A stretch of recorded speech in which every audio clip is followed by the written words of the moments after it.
Welcome to For the Record, an unfiltered view on current trends and timeless advice for surviving in the aesthetics industry. Whether you're an injector, practice owner, sales rep, or marketer, it's time to set the record straight. Each week we cut through the chaos and showcase diverse perspectives and winning ideas from the best minds in the industry.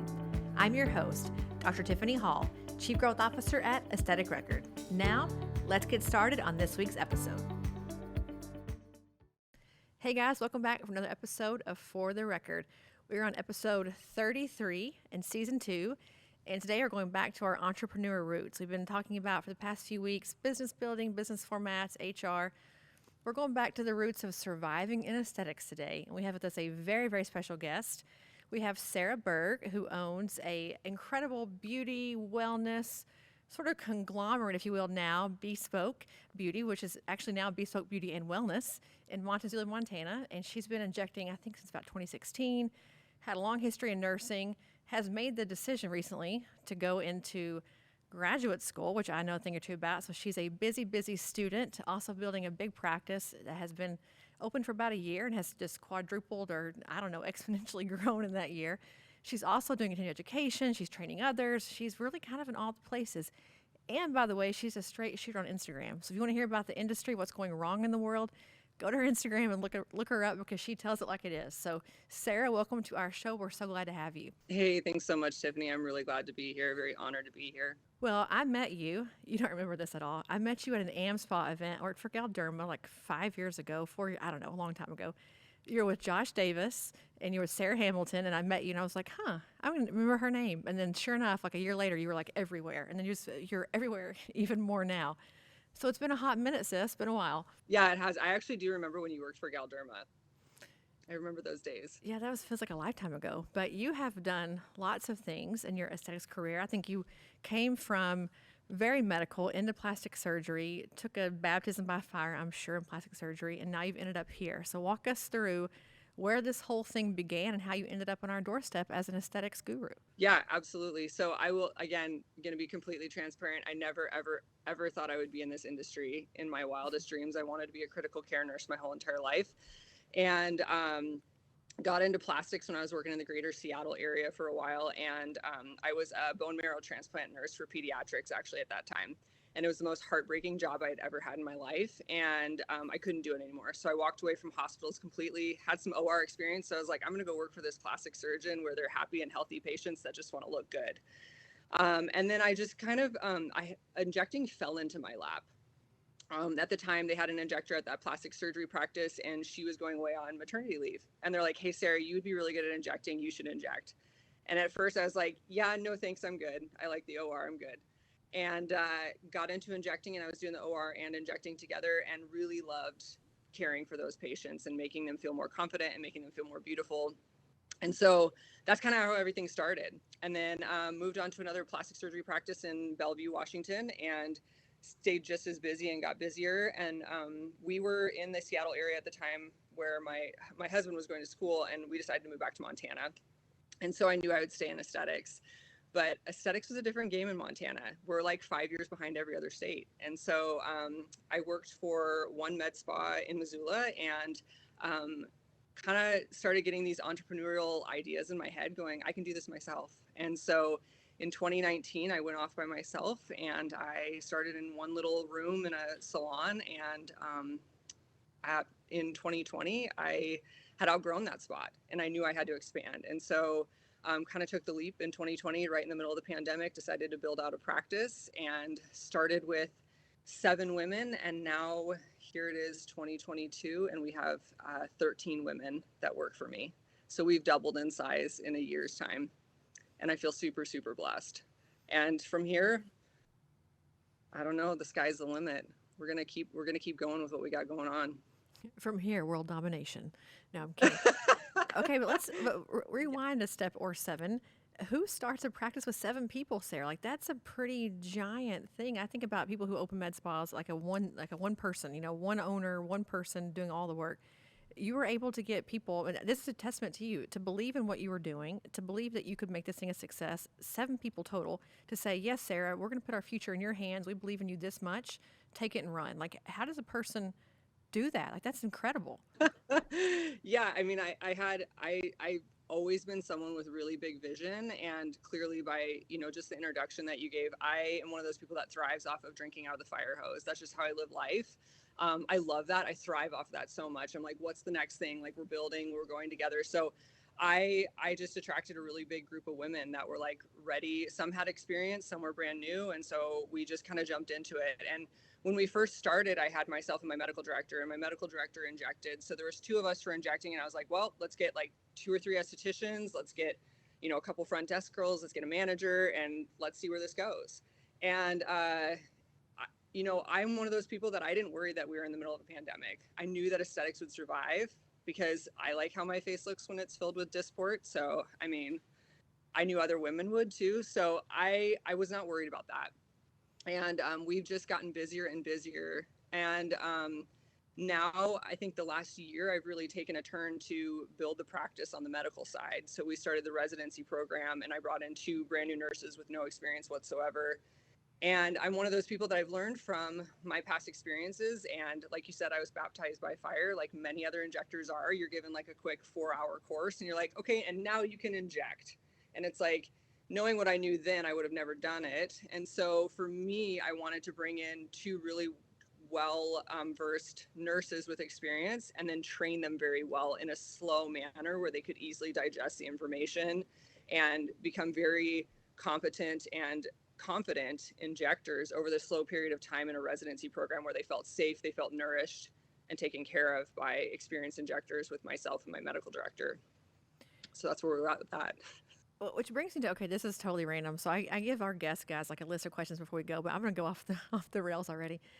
So what you just said to me, I have so many friends in this industry, right? I've been here for a hot minute, as many of us have, that have gone through the having no training, right? They're what you said. They kind of walked in one day and said, "Here's a syringe. Good luck. We'll see you in 6 weeks. Hopefully nobody dies." It's very much a just figure it out. And there's a camp that says to that regard, "Well, no one taught me, and I figured it out." Then the other camp says, "Because no one taught me, let me help them figure it out." Like, you have a very distinct delineation of people who are like, "Well, since I suffered, you suffer. And if you don't suffer, you haven't cut your teeth and you didn't earn it." And others who say, "I've already taken the lashing and the beating. I've done all the things you shouldn't do. Let me catch you up so that you don't have to go through this again." Like, I don't know if you see it in the industry too. Like, there's a very big delineation of people who are like either in one camp or the other. And I'm like, wouldn't we love to all get better at the same time? Like, is there a need for us to let everybody else take the beating that we've already taken? No. Shorten the learning curve. Because to what you're doing, they come to work for you, right? They believe in the program. They learn in this small, small format, slow, steady wins the race. And then they come out and they're a great injector for you. Like, it's only going to benefit you long term. So I don't know. I don't know your thoughts on that, but I'd love to hear them. No, absolutely. So I'll talk on the business side of it. As the business owner, this is an investment in my future, right? Like, and let's be honest, like, it's an investment in my retirement if I keep rinsing and repeating this, like having a residency program, bringing in new medical practitioners, training them the correct way, so that when they go off on their own in my office and work for me, that when I'm out of that office, I know I'm not worried as the future medical director of my practice. I'm not worried that, like, oh man, there's that one injector, maybe she's going to go rogue someday, or like, I just am not super confident about her skill, things like that. I don't worry about that. And so I like to sleep at night and control what I can. And so that means it's preparing my staff to the highest level, and before they go off on their own and are independently seeing their own patients. Yeah, it's like a cycle. It's an investment back in you. But I think about too, coming into your practice as part of this program, learning how to sell.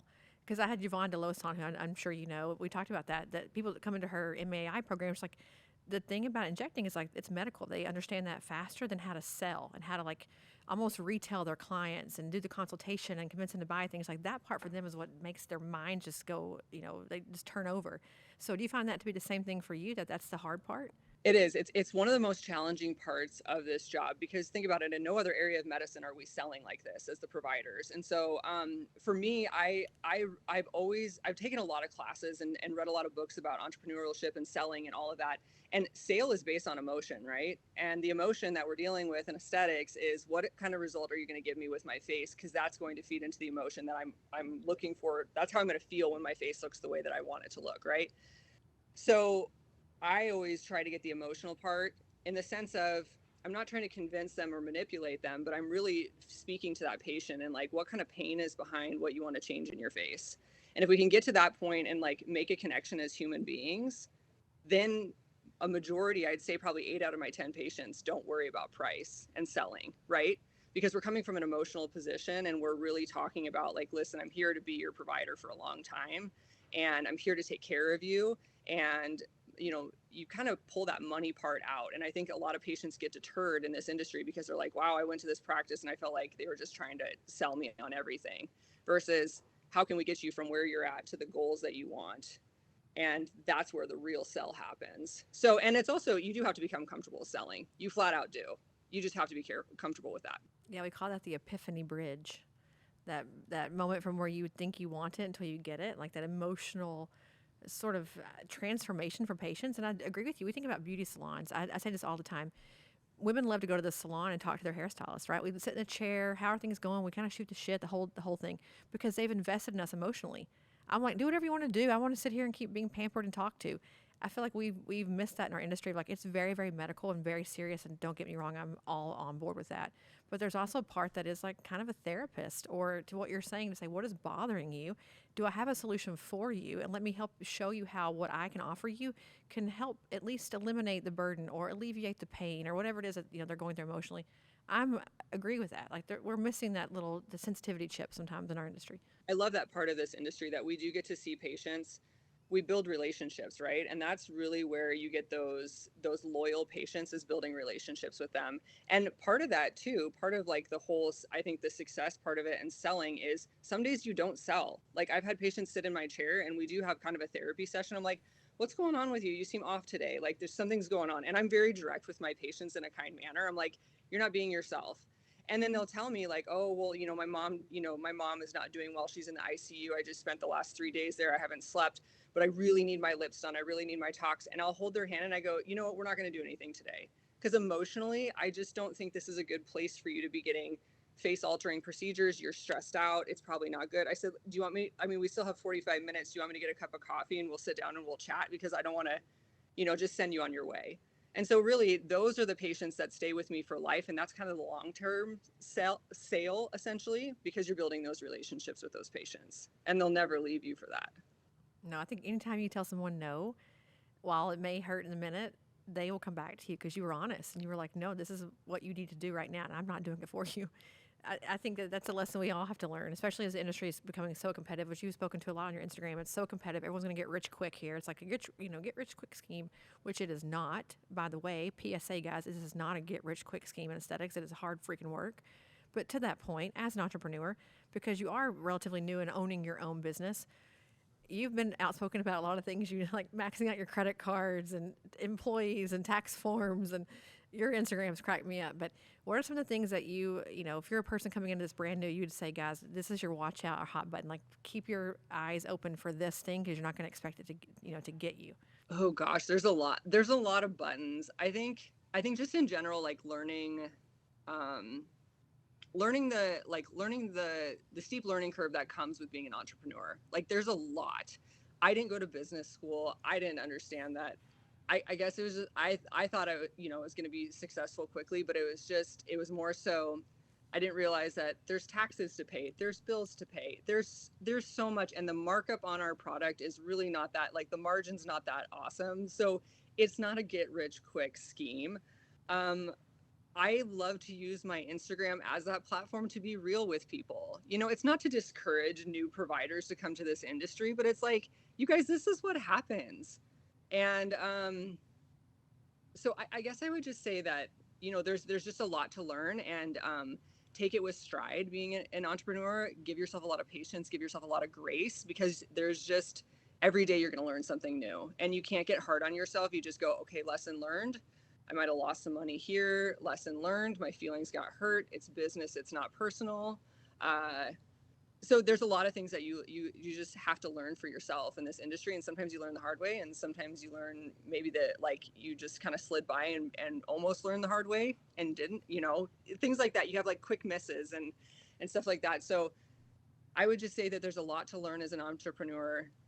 Also, it was a big shift for me too, because in no other industry is the main business owner usually the main talent too, right? And so that was a huge shift for me too, that I was like grinding and grinding and grinding and grinding and injecting 20 patients a day, 4 days a week, plus going to grad school, and then going, oh my gosh, I'm like not being a business owner in between all of this. So I have to do it from 8 p.m. to midnight in bed before I go to sleep, and then start it all over tomorrow. So I think it's also as the business owners and the talent in there too, we have to like learn those certain lessons of how do we step away from being the talent and step into being the CEO a little bit more, because ultimately you have to run your business, right? Okay, so that's the whole, everyone who's come on this show since the beginning of time, of For the Record, that's always the rub is like, how do I work in my business and on my business? And a few people like Julia Carrigy has been on, a few others saying, I had to just take on my schedule and say, Monday, no patients. Monday is I'm the business owner day. And then on Tuesday, I'll be the injector again day. But I have to have, and now I think she's doing 2 days a week because she's growing, like you are, very, very fast.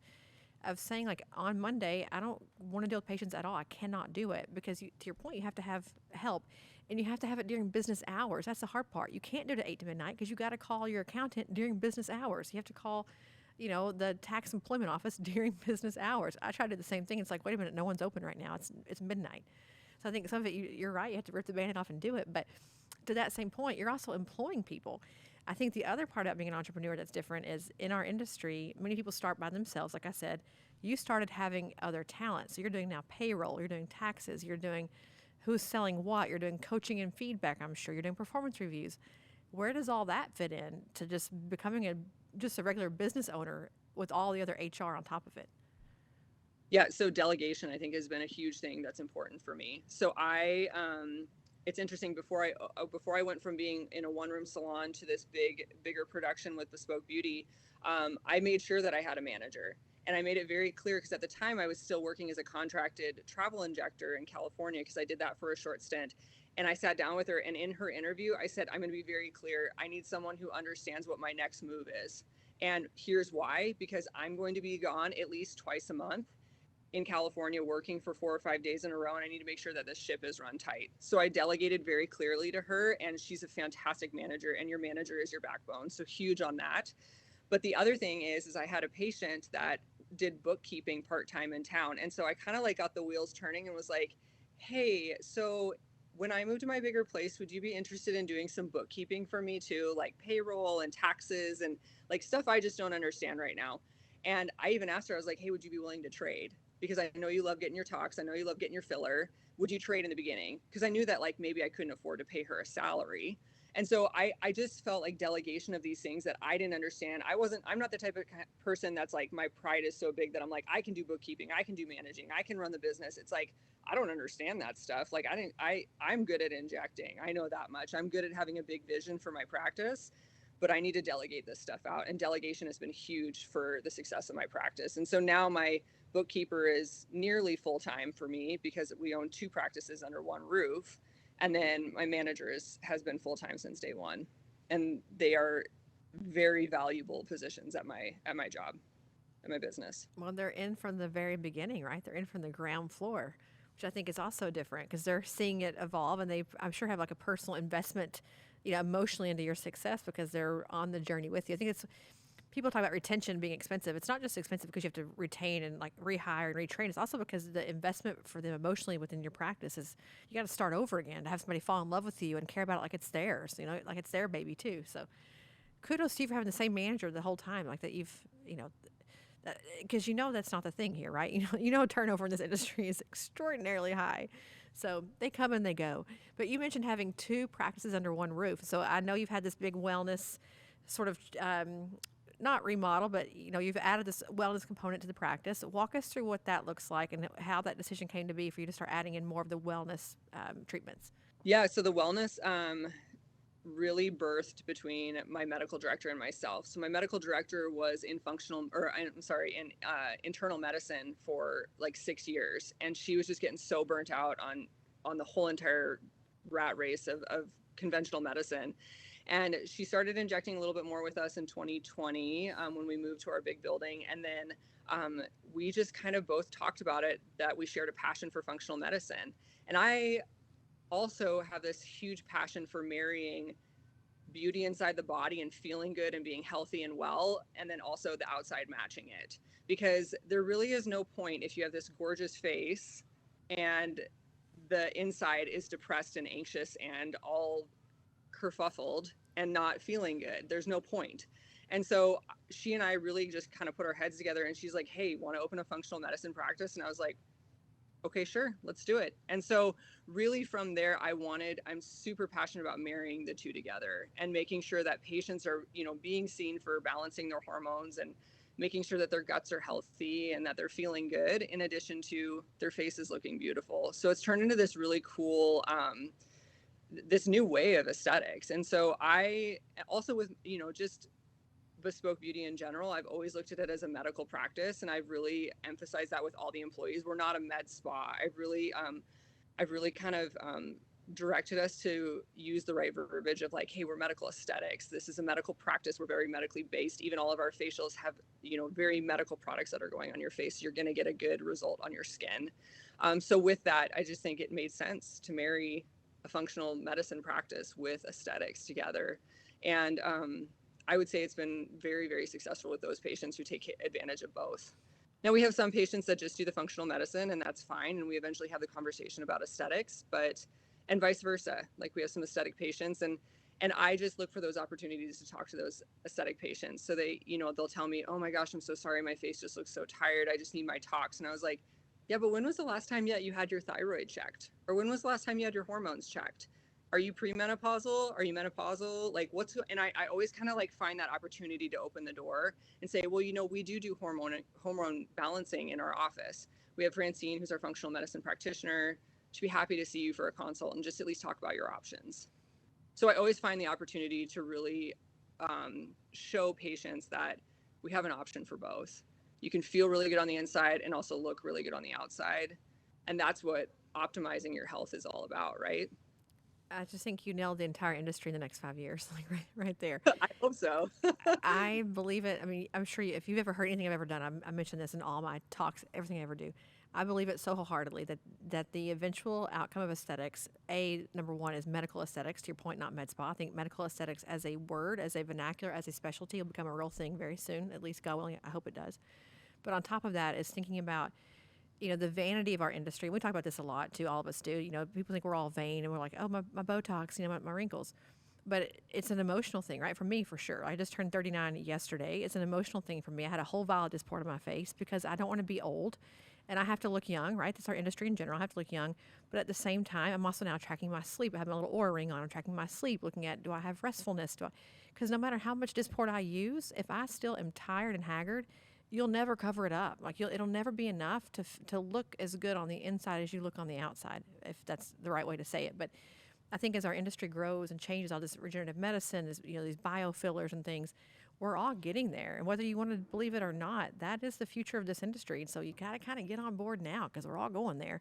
But I think hormones are a whole different animal, right? People aren't prepared for that when they start it. You have to take lots of classes and learn it. And I think what you've done, you had a person who's already an expert come in and do it with you versus having to learn it from scratch yourself and start doing it. I think there is a difference there. But how has that mentality sort of permeated how you look at aesthetics also, and like the full face treatment and the whole, no more just like, put the cheek filler in and be done with it? How do you look at the whole face now from a wellness perspective? Yeah, I love it. It has really shifted the aesthetic side of things. Also to like just the trainings I think that we seek. And now I'm really focused on seeking out trainings that really focus on full face correction versus it's literally like holistic aesthetics, right? We're looking at the whole picture, not just treating one area. And I think all of us injectors, like when we started back in early, 2015, 2016, I was just taught like, they want lips, inject the lips. They want the cheeks, inject the cheeks. We never talked about chin filler back then. We never talked about anything. And then really just seeking out these trainings of, I feel like I seek out very natural resulting injectors that are amazing at what they do, and learning facial balancing versus facial focus, right? So now we've like really shifted the whole entire paradigm of even our menu on the aesthetic side of things. We offer multiple area, and we offer one single area. And I would say most of our patients, we end up talking to them like, they're like, oh, I just want my lips. We really have an in-depth conversation about like full face anatomy and how it ages, and that one area is not isolated to the others. And so really it's going to benefit you the most. You can't just focus on your lips if like your chin needs to be injected, because I'm really doing you a disservice. And so I think my verbiage has changed so much on how I talk to patients about that, because it really is doing them a disservice. And I live in a small town, and I always tell them like, hey, my name's going on your face. And so if I keep injecting your lips over and over and over again, and you look ducky, and I didn't listen to my own, professional experience and know to balance your face versus just keep injecting your lips like you keep asking me, I'm doing you a huge disservice. And also I'm ruining my reputation out there. So I also bring it back kind of to me and say, I'm a holistic injector. I look at the entire face when I'm doing your disc port. I look at the entire face when I'm doing your fillers. And also to that, I think the other side of this wellness component in doing functional medicine, I really do focus on a lot of the biofillers now more. So like Sculptra and Radiesse are like our backbone of everybody's treatment plan. And I think that's where aesthetics is going. I think we're going towards like the PRFM and the PRP and Sculptra and Radiesse. We're going to start with those more frequently than we will with hyaluronic acid fillers. And so I would rather be on the cusp of that and like on the curve of that right now than down the road. Yeah, exosomes are everywhere right now. We're hearing about exosomes. We've been quite a bit in our company. The exosomes talk is, topical. Obviously you can't inject it yet. FDA says you can't, but it's a hot button too. And I think about all these practices who are, I don't know, it's new, it's different, but that's where we're all going to be going. So you kind of got to suck it up, Buttercup, and you got to just jump in. But to your point about facial balancing, Dr. Doan in Atlanta, God love her soul, she's made that very popular on Instagram. I was reading her Instagram last night. It's like, every person needs a chin. She's like, I don't care who you are. I'm starting with your chin. I have like 15 cc's in my chin because I don't have a chin or a jaw, like zero. I look like I'm retronathic. It's terrible. But I'm like packed full of filler because I don't have a chin. And to your point, I like having big lips. And my injector said, no, ma'am, no more. Until your chin is done, we touch nothing else. But I didn't know better, right? As a patient, I don't know better when this was all occurring. I would have kept saying, but I want it. And I would become, upset, whatever. But I had to have a long discussion about facial anatomy. This is how it works. And so I think as new injectors come into our industry, we're missing that part of training. No one's sitting down saying, I love that you're going to a manufacturer on-label training, that you're learning about cheek filler and lip filler, but you've got to wait, take a step back, and go to a training that talks about the entire face, facial balancing. An Arthur Swift class, for a great example. One of these full face, holistic looking things, go there before you learn how to put the filler, the goo in the hole. Go learn about the full face. And I think that we're still, even today, we are still missing that with our newer injectors. We're not talking about it nearly enough. So that's my soapbox about that. We have a phrase, my good friend Tox Presley, or Victoria Presley, and I have this phrase that chins change lives, because they do. You put a chin on somebody that didn't know that they needed a chin. Once they see their chin, they're obsessed with it. And then I have patients come back and be like, do we need more chin? And I'm like, well, no, we don't want to do a witch chin. Like, we want you to have a normal chin, but chins change lives. They do. I'll be Jay Leno if we're not careful. Like, keep giving me more chin. Just kidding. I'm just kidding. But to that point, so you're a person who is your own education, training all the time. Like, you're always doing something. You went to Costa Rica this year. You've done Julie's head and breakfast. You've done a Swift class. How do you manage, first of all your own training, but also thinking through, you've been doing this for quite a while now, the need to keep learning and keep growing and keep developing. What do you say to people who are like, you know what, I'm a pretty experienced injector, Sarah, I've got it all figured out. Like, you do you, but I'm pretty good over here. What's your PSA to those people? Oh man, those are hard people to sometimes get through to, I think. I'm obsessed with learning, and that's just something that's innately in me, almost to the point where it's like, my manager has even said like, hey, can you just like cool it on the training? We need you to be in the office. And I'm like, oh, okay, yeah. And then I'm like looking at trainings next minute, but I would say to those people that, this is one of the most evolving industries of medicine right now. And we are changing so fast, and you either get on board and change with us and be a proficient injector and one that's super sought after and super booked by training yourself. And seeking out these people who are changing the industry. At least that's how I do it. I mean, I'm always looking at these people like, who are the people that are on the main front of changing the industry because they're getting these amazing results. I want to train with that person. And I think that's just kind of a personality thing. I think people who, to be completely transparent, I think people who don't get on training themselves regularly, they're going to get lost in the dust. Patients are not going to want to go to them because we are in a results-driven business. And if you are not giving those results that people are seeing, I mean, we have the beast of Instagram that has all these amazing results that are showcased on them. And to be honest, if you want to continue to have those results, whether or not you put them on Instagram or not, you have to be continually seeking out advanced training. You have to understand how these products work in the face, because that's the other part of it, is that we have new products coming in all the time, and we have to understand the technology. We have to understand where they can go in the face and where they shouldn't be placed in the face. And I don't think it's as simple as it used to be in the beginning days, when we only had a few fillers to play with, and we were like, oh yeah, I'm just going to try to stick some of this here, and I'm going to try to stick some of this here and see how it looks. We're in an industry now where we have so many different products and so many different rheologies to choose from, and you have to understand how they work in the face and what kind of results you can deliver. But also, I think we're like, the paradigm's shifting a little bit to less is more. And I think a lot of people who have been injecting for a long time, who don't want to seek these trainings, are putting way too much filler and product in the face to achieve half of a result that you could do with way less product. So like, going to Swift's training was life changing, because he's all about using less product and achieving an amazing result. And so I think if those people just don't get on board, they're going to get left in the dust, and they're not going to be as busy and as successful as they want. And patients have an option. They have a lot of options of providers. And so patients will go other places to those people who are really proficient in staying up in the most recent techniques of injecting. Yeah, I see it. This is going to be controversial when I say it, but I see it happening more with this whole. I just did a talk this morning, or I was building a talk about core, non-core, right? The hot button topic of of the 2020s. Core, non-core, mid-level, which is a terrible word. Mid-level versus doctor, DO versus MD, the whole shebang, right? We're all in a catty fight 24/7.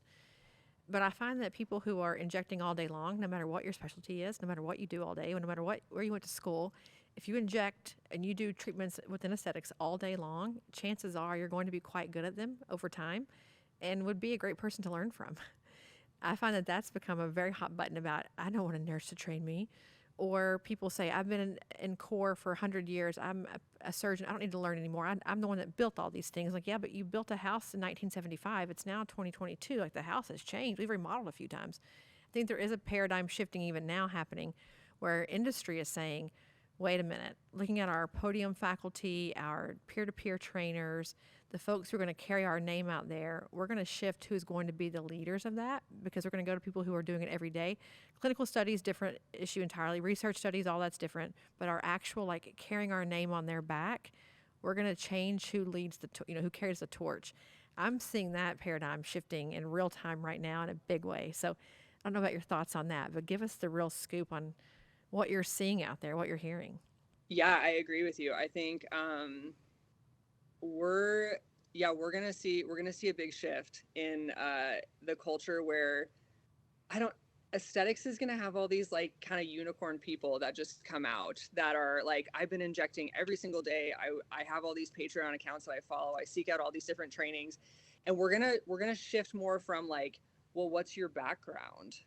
Like, are you plastics certified? Are you facial plastics? Are you derm? Are you, like, it's not going to matter. It's going to be a melting pot of like, I came from ICU, I came from here, I came from there, I came from there. And we come in, and the people who really are going to be successful and be seen on these as key opinion leaders are going to be these people who are open to learning all these different modalities. And like, even I see ultrasounds becoming huge, right? We're the only specialty in medicine that has not brought on ultrasound full time for visuals of, not only complications, but just safety in general, right? And so I think it's going to change the game. So I think people who are jumping on like the ultrasound board, even not having like radiology background, or consulting with radiologists for visuals of the face and stuff like that, I think that's going to change the industry. People who are willing to dive deep and learn these things to be safer providers and give better results that are more natural on patients. I think those are the people that are really gonna thrive, and it's not going to matter what your those letters are behind your name. Yeah, it's like asking someone where they went to high school when they're trying to get their Yeah. 15th job. Like, do you really care? Does it really matter? But people still ask that. Right? My GPA, like, people care about that. Like, when I was in college 20 years ago, really, that's important to you. But we're kind of in this old school mindset still about, where'd you go to school? What's your specialty? If you're a dermatologist who's been injecting every day for 20 years, you're going to be a great injector. If you've been doing medical derm for 20 years, you're going to be a great medical dermatologist. Like, it doesn't matter what your specialty is. It's what you've been doing all day, I think, for, a number of years. But I digress.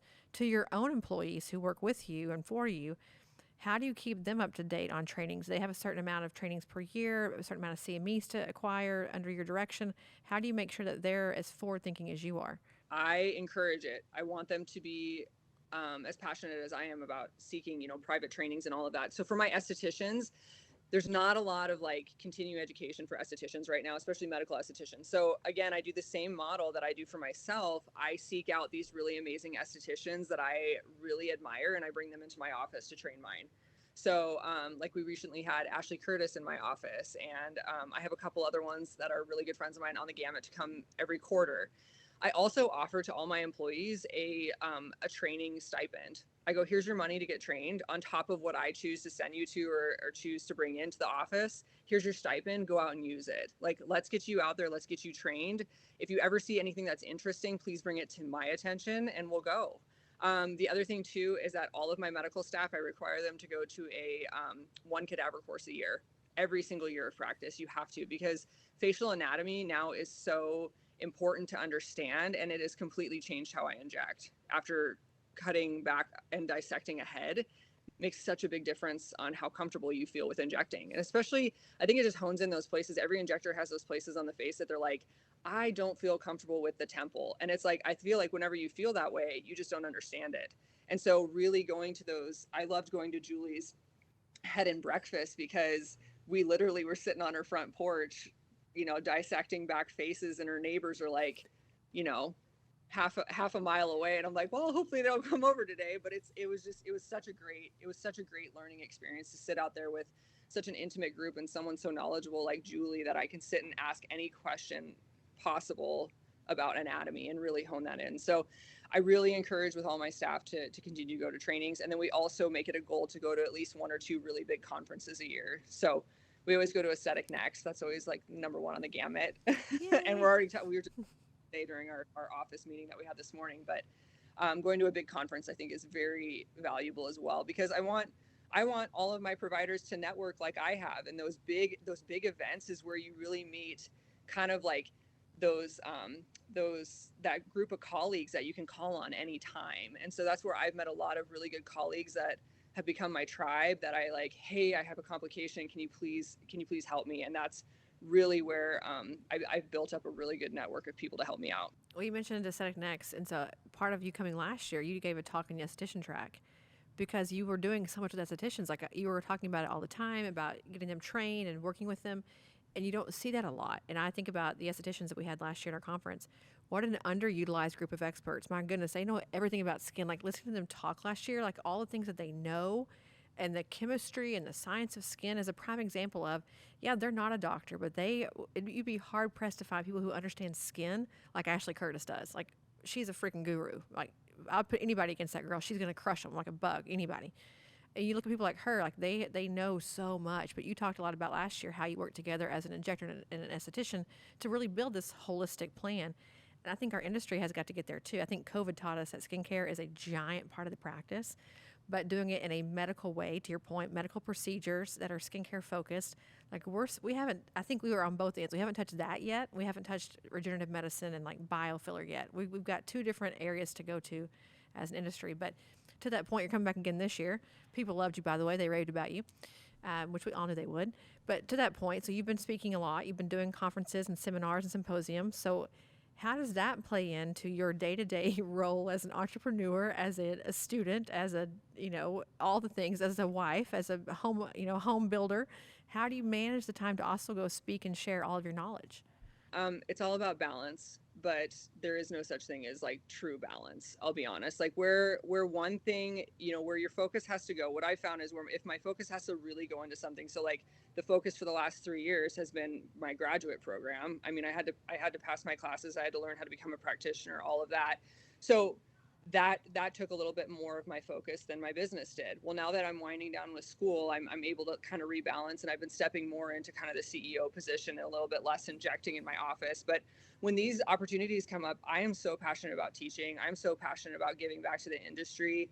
like you said earlier in this podcast, that, it's, I've learned by getting, sometimes burned, sometimes hurt. And I want to teach others, like, hey, don't do what I did. I've already taken the pain. I've already taken the lashings. Like, don't do that. Let me show you a better way. And so when these opportunities come up, I absolutely jump on them, because I want that opportunity to be able to share what I've learned and to share what I've gone through to help other people be wildly successful in this industry. So I just find the time. I carve it out. As soon as you ask me to be on faculty, I just like throw it on my schedule. As soon as someone asks me to come into their office to do, some technique consulting on Sculptra or filler or whatever, I throw it on my schedule. And so but I also give myself boundaries too, of like, you can't be gone every single weekend, right? So I give myself those boundaries of like, what is the healthy balance between that and being home a couple weekends a month, and being in the office X amount of days a week injecting, and then doing, having my admin day 1 or 2 days a week as well. So it's all about kind of finding that balance, and also the discipline, right? I think you have to be disciplined and have good boundaries with yourself and not abuse those boundaries, because then you really get disappointed and burnt out. And so, I mean, I still go through bouts of being burnt out, but it's just kind of, it's kind of like juggling plates from time to time. But I prioritize what I really want to do and how I want to make an impact on the industry. Yeah, I think you're a grinder. Like, you just grind. And I do. I was at a talk with Leslie Tracy. She made this comment. I mentioned it a few times in the podcast about, do you want to be a lifestyle owner or a business owner?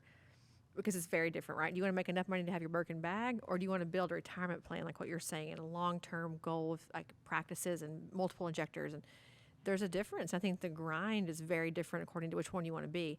And to what you said about really taking advantage of the opportunities, I think in our industry right now, to get famous, that's a bad word to use, but I'll use it. To get famous, you have to be everywhere. Like, you've got to be contributing to the body of knowledge in some way to be looked at as a leader, as a KOL. And if you don't ever put yourself out there to be part of that expert group, you're not going to ever be considered to be an expert. Like, you just got to do it. And I think we have all these fun polls and best injector this and, who wins that. But at the end of the day, when you teach and train others, the respect level is much different than winning a popularity contest, right? You're looked at as a true leader in the industry, which kind of leads to the next part about you're building your own personal brand, right? Your social media, you've got lots of followers. You're very busy on social media. You have a practice to build. You're obviously using that format to also help build a practice. How do you balance building your personal celebrity and brand, but also giving Bespoke its own identity and its own platform too? Yeah, that's a great question. It's not easy. So I actually run both Instagram accounts currently. I had someone else running my Bespoke account while I was in grad school, and I'm really too busy to do that. It's I think it's a little bit easier because I had my personal brand built before Bespoke, which is kind of backwards, I think, with people. Sometimes they have like their practice and then they build their own. With my personal, I try to keep it real with what's going on in the industry, stay very focused on injecting and very focused on like, hey, if you need a real word in about, or a transparent word about whatever in this industry, I'll give it to you. But when it comes to Bespoke, it's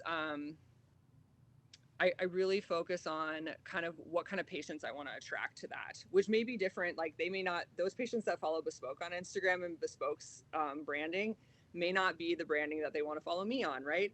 I feel like a majority of my following on Instagram has been a lot of other injectors. And so that really, I try to cater to my peers and my other injectors and colleagues versus potential patients. And on Bespoke, I really try to create an aesthetic and a brand that would bring in patients. And how do we do that? I like to always just kind of show the culture and show our mission behind our Instagram on the Bespoke side of it, and really stay focused on that side of the business and what the mission is behind the business, versus my personal is a little mix of everything. It's like you get to see me with like the girls on the weekend when we go wine tasting, and then you also get to see Sarah, who's like talking about, how tough it is to run a business, or that you're not going to be a millionaire overnight, or things like that. But it's so much content. Like, how do you physically?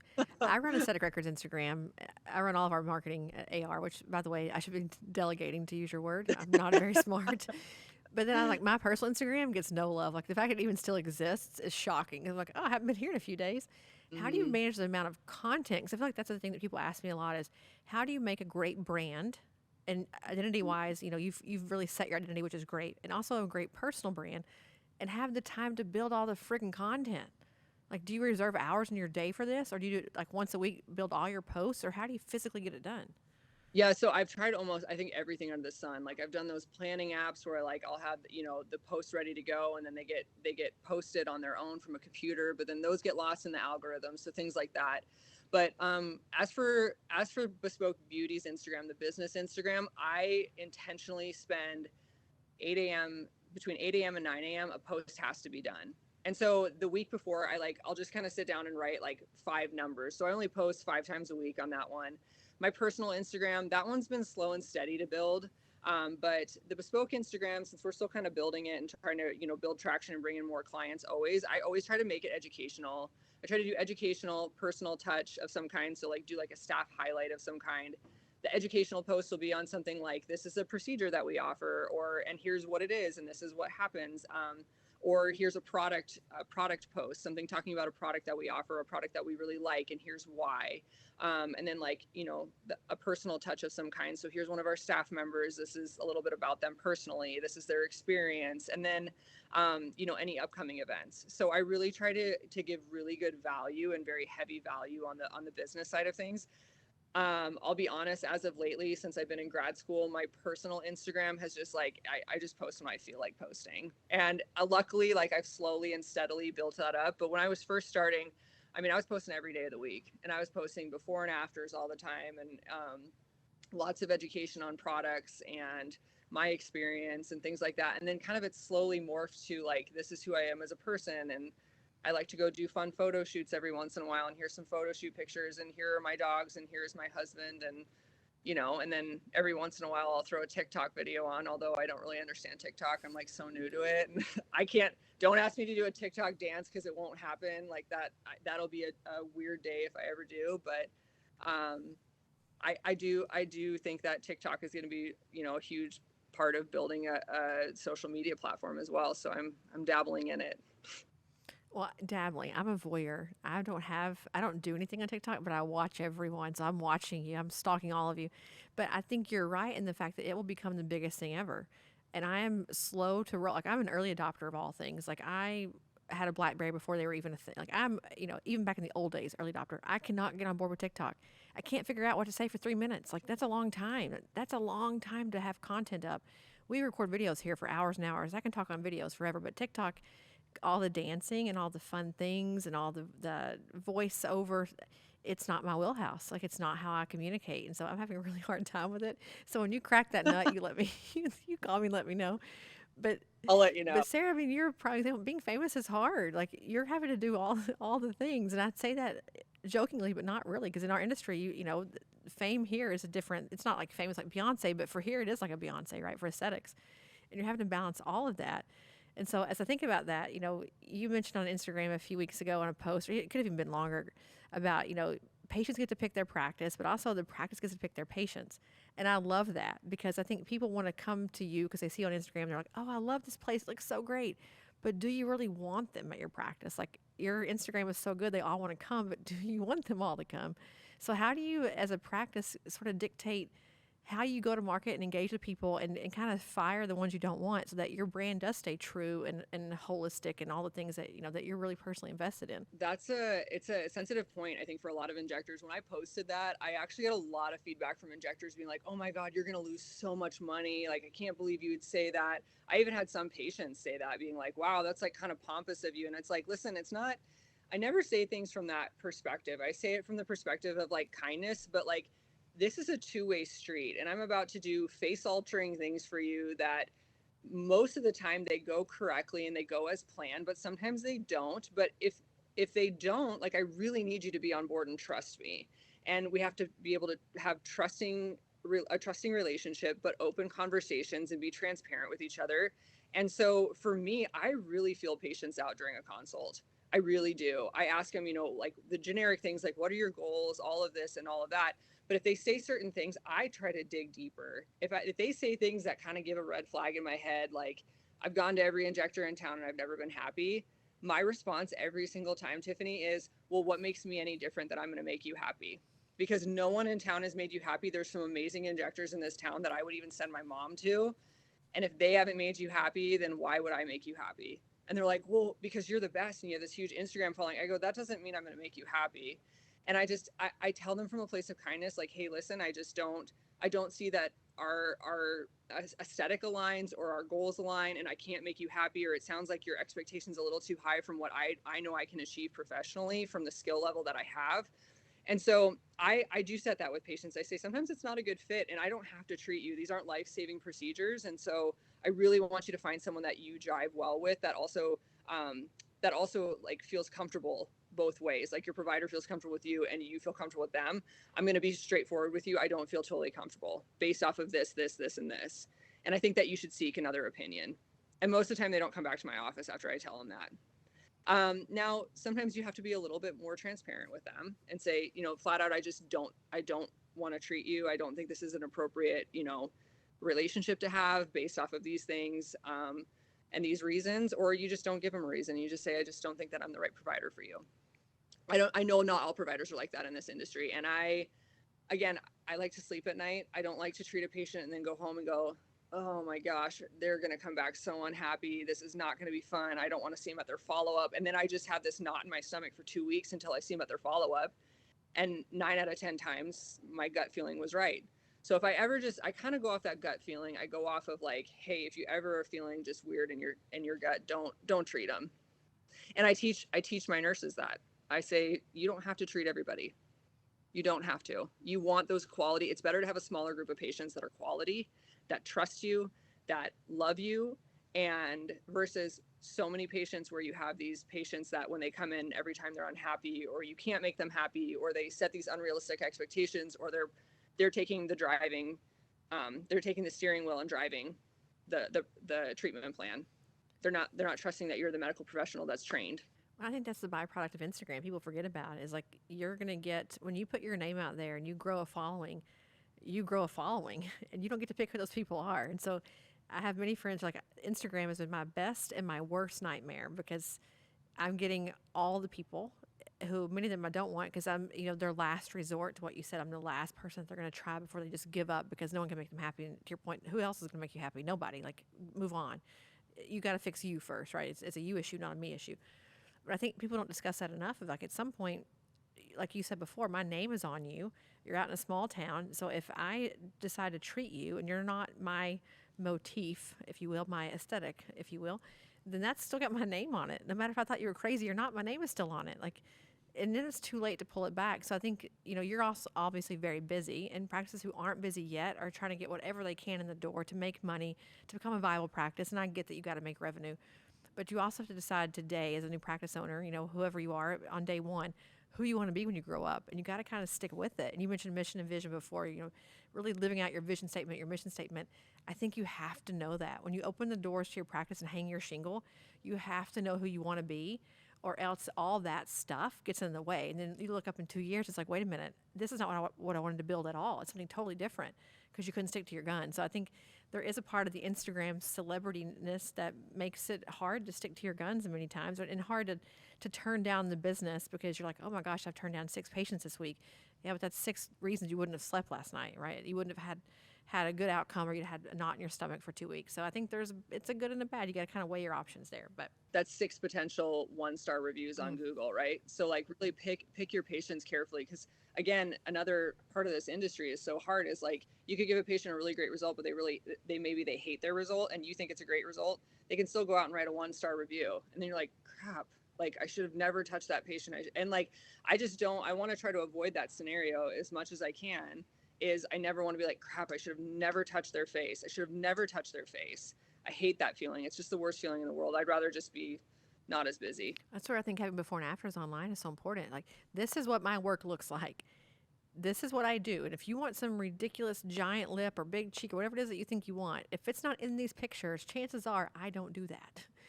Because I think a lot of injectors don't put B&As out there on Instagram. Like, you got to put B&As out there because you got to let people know what kind of thing to expect with you. So don't come in with one idea and you're a whole different idea and it doesn't jive. So yeah, I think there's ways that you can kind of preemptively protect yourself. But I think that Instagram, I looked at that post because it had a lot of engagement. I'm sure people were like, what is she saying? Oh my gosh, she's going to make everybody mad. But the truth is the truth, whether you like it or not, you know? I'm not one to fluff things up. I'm just like, it is what it, like, you guys do get to choose at the end of the day. And I put stuff out there too for like newer injectors to know, like, feel empowered in yourself. Don't get in a position where you feel like you do have to take every single patient. And I think that's another reason I did decide to do my own practice, because I have worked at places before where it was like almost like a conveyor belt. It's like everyone that came in the door got a needle in their face, regardless of what their budget was, regardless of what they wanted. It was more like, and that was when I as a new injector was like, sure, here's the steering wheel. You decide, what do you want? Okay, I'll do it. And then I was just like, oh my gosh, I don't feel empowered at all. Yeah, what was the point of you learning all these things, right? If you don't get to make the decisions, it makes no sense to me. Yeah. But people do that. But you know, as we kind of wind down, because I told you I would just go on forever. But two things I want to cover. First of all, one is like your tribe. You've mentioned a few times, like Tox Presley. I know there's a big group of you guys who are very tight knit and very connected.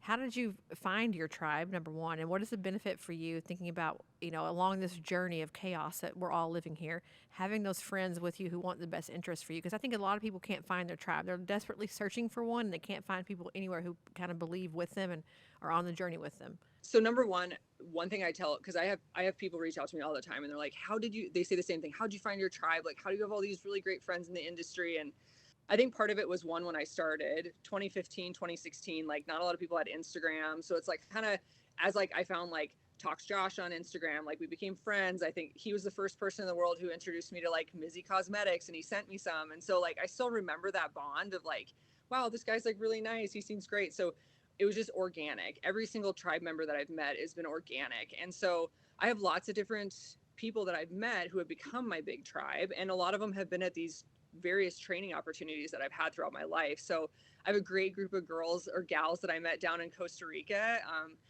Nicola Lowry brought us all down there, and I didn't really know anybody who was going down there until we got down there. And I became really close knit with these girls. And now like every quarter we try to go meet up somewhere, whether it's Chicago or Miami or whatever, we go to a training together and see each other. So these relationships happen organically. I met Tox Presley through Tox Josh. And so these people just become great friends. And I think I look for those characteristics and values that I share, that I have in myself, that I share with them, of being transparent with patients, practicing safe aesthetic medicine, and just being a good person, right? And so sometimes in this industry, we have to kind of like dig through the people in this industry and really know what their true intention is. And I feel like I'm very intuitive at reading that in people. And so when I find someone like that and then I find a kindred spirit, I hold tight to them. And I'm like, hey, what's your phone number? Can we hang out? Can we be friends? Like, how do I, stay in touch with you? And so, and then I just plan around,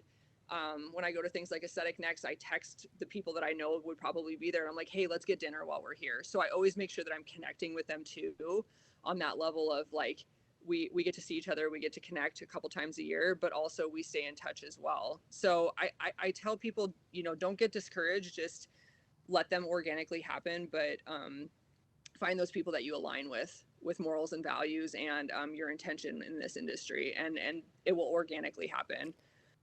Also starting those IG pod, a lot of people belong to IG pod, like message groups that are like a bunch of injectors that help support each other, like each other's posts, comment on each other's posts. I've been terrible with my IG pod since I've been in grad school, just because I haven't had time to comment on everybody's stuff, but still staying in touch. And they're great pods to have when crap hits the fan and you're trying to like figure out like, hey, who knows somebody in Buffalo, New York area, I have a vascular occlusion, I need help. And like, so even through those pods, I've been able to help connect people to like Rana or Julie, and like be like, hey, can you please help this person? Like they have a vascular occlusion, they need help, things like that. So I think just building that tribe and also connecting people when they need help, really, it makes a huge difference of making this industry better. Well, I think finding them where you like to go, like Nicola's retreat, right? You found people who are like you because there's a thing that you liked, learning more, and it costs money. Obviously, these things are not free, right? So they're investing in their education. They're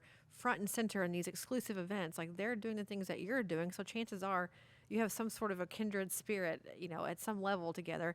I don't know. I feel like that's, I think people, I always say, well, where would a person go that you'd like to meet? Oh, to the Arthur Swift training. Well, then go to the Arthur Swift training. Like, go there. It's like when you want to find a girlfriend, like go where she's going to be and you might find her. it's like dating, right? It's the same kind of thing. But I find people who are like, they're not going to come to your practice, knock on the front door and be like, hey, I want to be your friend. You've got to go seek them out, like-minded people who will do things that obviously that you're wanting to do also. So, and I think you've picked some really great events that have incredible people who go to them, and you've got the cream of the crop there. Especially your group of friends is definitely the cream of the crop. But and you guys are all very, very tight knit. I know you're always on each other's Instagrams and doing things. So I think that makes the hard days here more bearable when you have a group and a tribe. But to that point, as I wrap up here, grad school, you mentioned it a few times. What possessed you, a successful business owner, to think, geez, I'm going to go back and just take the beating that is grad school and finish that all up? Like, why did you think you needed it, first of all? And what has that experience been like as a working practitioner and business owner and also a full-time student? So grad school was a wild hare that I kind of chose to go with. I was 1 year into opening my practice, having my practice, well, a little bit less than that, but I wanted to be my own medical director. Short of it is I wanted to be my own medical director and the business owner. I think my personality wise of like, I can take on anything and I can take on a lot of things at once was I want to be able to own my practice, run it, be the medical director, and I can just get it done. It's 3 years, sacrifice it in that short period of time, get it done, be able to run and own the practice. In the state of Montana, nurse practitioners can be independent practitioners. So it would be the highest level of my education achievement and just be done with it. So that's the short of it. But then, like there's been 3 grueling years of going through, it's been a huge test of like truly how much I love my practice and how dedicated I am to it, because I'm having to learn all of these things about becoming a nurse practitioner just to achieve the fact that I'll be the medical director and probably go back to doing what I'm doing and then seek out my own continuing and advancing education. So it really has been a true test of how much I really love my practice and how I really want it for the long run. Yeah, I think as states, we look at legislation across the country, I think there will be a day where RNs won't be allowed to practice in aesthetics without having either direct supervision or very limited scope of practice. We're seeing it in other states now. Louisiana passed a law. I think Massachusetts has the same law where you have to have an NP, PA, or MD, doing it. You can't do it if you're an RN, which is a shame in many cases, right? Because you guys have been injecting for, again, back to my point about licensure is a whole different animal, but it's just the way the law goes. Like, whether we like it or not, it doesn't really matter, right? It's just the law. You can't fight the medical board. You can't lobby against them. The nursing board tries really hard, but at some point, medical boards, can triumph. So I think it's a great decision. I think it's, the writing is on the wall, again, in many cases, but also because now you can medical direct multiple practices. You can keep growing and building your brand. You're not tied to anything besides just you. I know you have a great medical director now, but you can keep growing and expanding without having to, have other things involved. So I think it's a great choice. I'm sure a huge investment of time and money, and you're almost done. What is it, 5 weeks and you're done? Yeah, I will graduate in 5 weeks, and then, hopefully by June I'm licensed, and then on to the next thing, right? I mean, who knows what that is? You'll find another shitstorm to jump into, I'm sure. Oh, yeah, girl, I got a list of projects and things I want to do in my life, so we'll get it done. Well, to that point, as we wrap up here, what's next for you? Another practice? What's the next big thing? Right now, what's next is really diving into being the CEO of the business. And that's as far as I can go. But, I definitely think big projects that are coming up next in the next anywhere 3-5 years, I really want to give back to the industry. I really want to teach the techniques and the skills that have been passed down to me from some really great trainers. So whatever that looks like, we'll see. But getting my nurses through their residency program and then really seeing where we grow from there. So I'm hearing a training institution's coming up. No, I won't Maybe. put words We'll in your see. mouth, but that's what it sounds like to me. Don't quote me. Well, we're here to help if you need us. We are all about that. But for the record, you've been a fantastic guest, as I knew you would be. I feel like I've watched you blossom. I mean, really, I think the word is blossom. I've watched you blossom over the last several years and really come into your own and, again, be the CEO and like build a business, but also become a great injector and learning and growing and developing. So, I look at you and think, from where you started till now, of me knowing you, you've like had this whole transition or metamorphosis, if you will, and a testament to your hard work and just doing it, like just grinding it out every day and figuring out how to get it done without a formal business degree, without having all the things in place before you got started. You just freaking went, and in the pandemic of all things. So a testament to that, people. It is very hard work, but you have successfully done it, and for that, congratulations. And I can't wait to see what happens in the next 3 to 5 years. I think it's going to be more like 2 to 3, personally, knowing your personality. But what do I know? Yes. Thank you so much. Well, it's been an honor to be on here, and I look forward to seeing you in September. Yeah, guys, you'll have to come check Sarah out. Aesthetic Next. She's going to be there in all her amazing boss colors, talking about what she's doing and how she's building it all. So come learn more of her secret recipe. Yes. Thank you. Well, we will see you guys all next week. And again, Sarah, thank you so much. We'll be back again For the Record. Thanks, guys. Thanks for listening to another episode of For the Record. This podcast is not intended to provide legal or medical advice. It's for entertainment, education, and information purposes only. For more information on this week's guest or to get started with Aesthetic Record, email us at info@aestheticrecord.com. Be sure to tune in next week for more fresh perspectives on disrupting the status quo and surviving in the aesthetics industry.